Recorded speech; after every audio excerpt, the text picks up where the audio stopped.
ಭದ್ರತೆ ವಿಷಯದಲ್ಲಿ ಯಾವುದು ಕಂಪ್ಲೇಂಟ್ಸು 5 ಮ್ಯಾಚ್ ಆಗಿದೆ, ಯಾವುದೇ ಒಂದು ಸಣ್ಣ ಕಂಪ್ಲೇಂಟ್ ಕೂಡ ಬಂದಿಲ್ಲ. ಅರೇಂಜ್ಮೆಂಟ್ಸ್ ಬಗ್ಗೆ ಅವ್ರದ್ದೇನು ತಕರಾರಿಲ್ಲ. IPLನವರಾಗಲಿ, RCB ಅವರಾಗಲಿ ಅಥವಾ KCAನವರಾಗಲಿ ಯಾರೂ ಕೂಡ ಪೊಲೀಸ್ ವತಿಯಿಂದ ಅಥವಾ ನಮ್ಮ ಅಡ್ಮಿನಿಸ್ಟ್ರೇಟಿವ್ ಇದರಿಂದ ಯಾವುದೂ ಕಂಪ್ಲೇಂಟ್ಸ್ ಬರಲಿಲ್ಲ. ನಮಗೆ ಅನಧಿಕೃತವಾಗಿ ಬಂದಿದ್ದ ಮಾಹಿತಿ ಏನಂತ ಹೇಳಿದ್ರೆ, ಅವರು ಇಲ್ಲಿ 33,000 ಸೀಟ್ಸ್ ಇದೆ.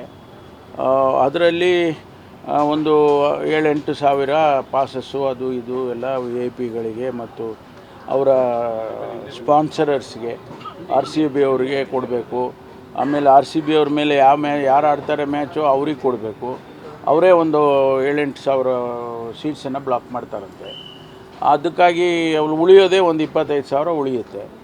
ಅದು ಕಮರ್ಷಿಯಲಿ ಅವರಿಗೆ ವರ್ಕೌಟ್ ಆಗೋದಿಲ್ಲ. ಅದಕ್ಕೆ ನಾವು ಅಹಮದಾಬಾದಲ್ಲಿ 1 ಲಕ್ಷ ಸೀಟ್ ಅರೇಂಜ್ಮೆಂಟ್ ಇರುತ್ತೆ ಅಂಥೇಳಿ ಶುರುವಿನಿಂದನೂ ಅದೊಂದು ಚರ್ಚೆ ನಡೀತಾ ಇತ್ತು. ಇವರು ನಮ್ಮ KCನವರು ಇಲ್ಲೇ ಮಾಡಿ ಅಂತ ಹೇಳ್ತಾಯಿದ್ರು. ಅವರ ರೂಲ್ಸ್ ಪ್ರಕಾರನೂ ಕೂಡ ಯಾರು ಫೈನಲ್ಸಿಗೆ ಬಂದು ಹಿಂದಿನ ಸಾರಿ ಚಾಂಪಿಯನ್ ಆಗಿರ್ತಾರೆ ಅವ್ರದ್ದು ಫಸ್ಟ್ ಮ್ಯಾಚು ಮತ್ತು ಲಾಸ್ಟ್ ಮ್ಯಾಚು ಅವರ ಹೋಸ್ಟ್ ಇದರಲ್ಲಿ ಹೋಮ್ ಟೌನಲ್ಲಿ ಮಾಡಬೇಕು ಅಂತ ಅವರ ರೂಲ್ಸಲ್ಲಿದೆ. ಏನೋ ಅವ್ರು ಎಕ್ಸೆಪ್ಷನ್ ಮಾಡ್ಕೊಂಡಿದ್ದಾರೆ ಅಂತ ಕಾಣಿಸುತ್ತೆ. ಬಟ್ ಆದರೆ ಸರ್, ಶಾಸಕರಿಗೆ ಕೊಟ್ಟಿರ್ತಕ್ಕಂಥ ಟಿಕೆಟ್ನ ಮಿಸ್ಯೂಸ್ ಮಾಡಿದೆ, ಅದರಿಂದನೇ ಕೈ ತಪ್ಪು. ಅದಕ್ಕೂ ಸಂಬಂಧ ಇಲ್ಲರಿ. ಅದಕ್ಕೆ ಎಷ್ಟು ಸಾವಿರ ಕೊಟ್ಟಿದ್ದಾರೆ ಶಾಸಕರು? 4 ಪಾಸ್ ಕೊಟ್ಬಿಟ್ರೆ ಅದೇನೋ ಏನಾಗುತ್ತೆ?